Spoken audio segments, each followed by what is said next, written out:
Good morning, everyone. My name is Mingli Wu. I'm glad to present our work, Efficient and Balanced Privacy Set Intersection Cardinality and User-Friendly Privacy-Preserving Contact Tracing. This is joint work with Yuen, my supervisor, and we are from the University of Hong Kong. Here's outline. I will first introduce what is unbalanced PSI and unbalanced PSI-CA, and then I will introduce the related works of unbalanced PSI and point out the existing issues. Then we propose our solutions. Finally, I will present the results and conclude this paper. First, let's come to see what is unbalanced PSI and unbalanced PSI-CA. In PSI, there are two parties, a receiver and a sender. The target is to identify the intersection without revealing any information beyond it. So in this protocol, or in this example, okay, one can find that the receiver can get the intersection 3 and 5, but the sender cannot know any information about the set Y and the intersection. In PSI-CA or PSI cardinality, the receiver can only know the cardinality of the intersection rather than the intersection itself.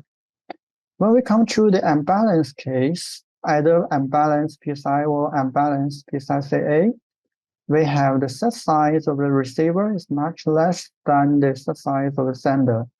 In the unbalanced settings, so the performance focus is always lowering the communication cost. So here we have the related works of UPSI, that is the fully homomorphic encryption-based ones.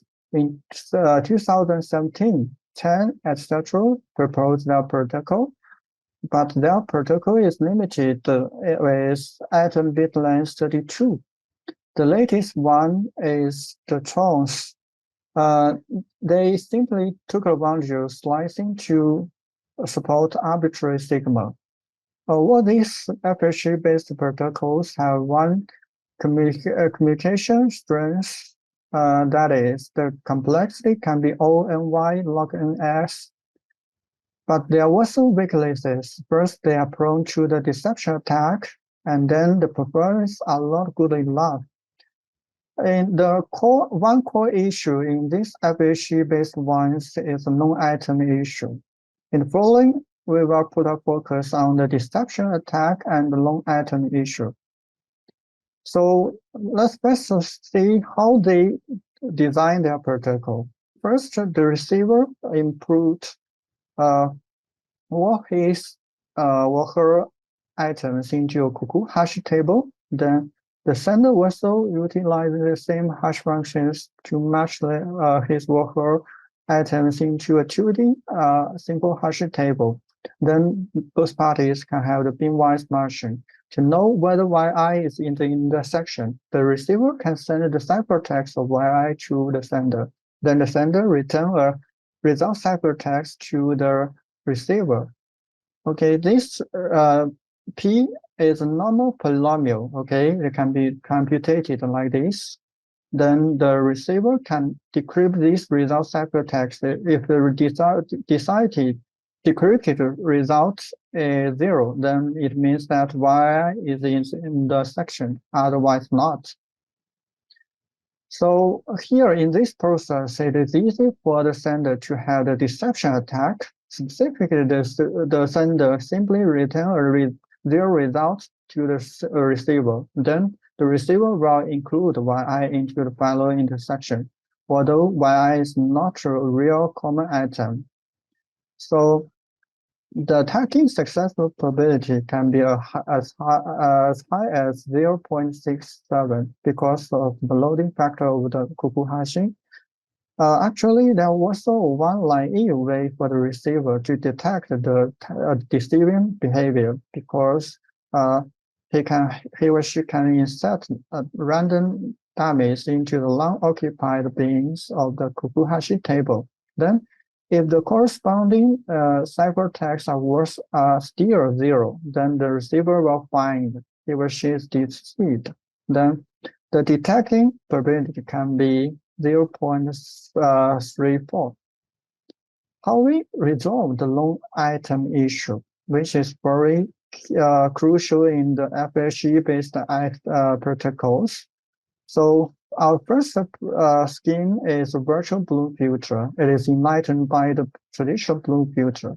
In the traditional Bloom filter, each item is stored into k hash locations or the bit vectors, or which is a traditional hash table. Okay. Then, enlightened by this, we can encode each long item into KV short sub items. Okay, they are simply hash locations.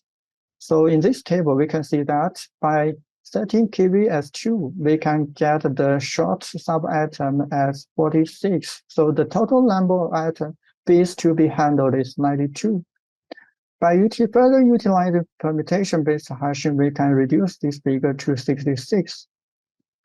So having our VBF, we can find that it is more difficult for the sender to attack the receiver because he or she needs to set all the YS corresponding result ciphertext as 0 rather than 1. So the attacking success probability can be lower.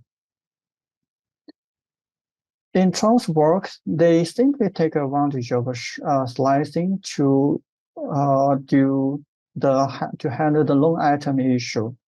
So for each long item, they simply slice it into short ones and make matches.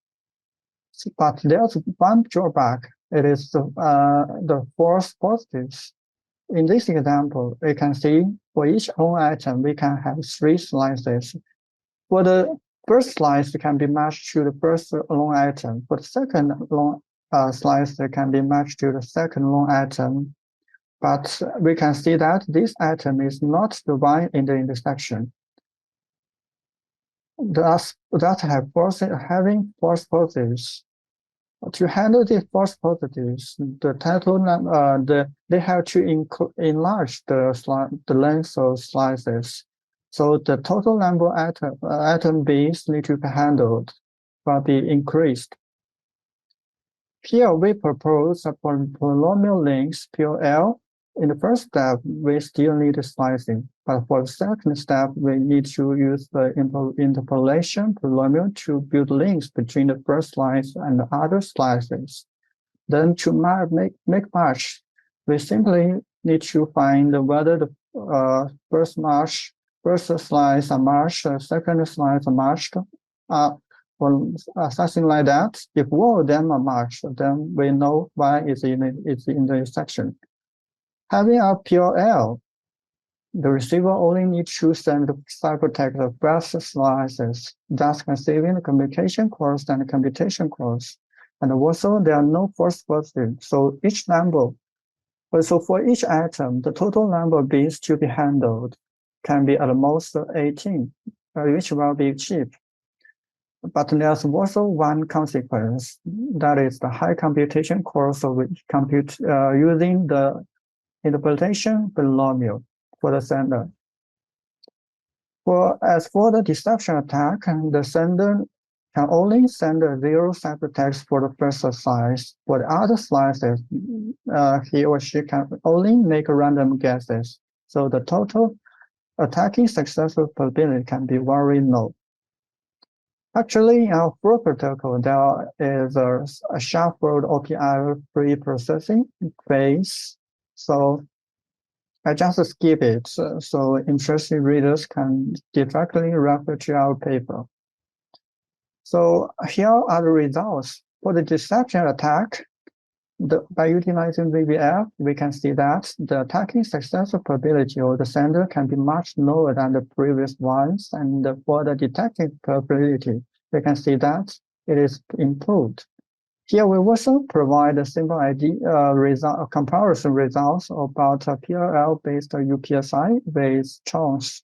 We can find that our protocol gains obvious advantage in the communication cost and online time, but for the center-of-line computation cost, because of using the interpretation polynomial, our protocol has much larger center-of-line computation than theirs. Our PSI-CA protocol can be used to applied in the contact tracing system. We compile our design with two-party designs. We can find that our protocol can gain the lowest user computation cost and user communication cost. Thus, it is user-friendly. We also compile our protocol with the dedicated ones, Cardinality. Cardinality has very low user computation cost and user communication cost because of using the dedicates. They can shift the cost to the dedicates, but there's only one drawback. The communication cost between the backend server and the dedicates is very large. To handle each one single query, the communication cost can be over 1 gigabyte. So it will become very expensive. Here I simply make a quick conclusion. Our VBF and PLF can be used to resolve the long item issue, and they can use to handle the deception attack. We can use our PSI-CA protocol to design secure and user-friendly contact tracing system. That's the end of my presentation. Thank you. I'd like to answer the questions from the audience. Thanks again.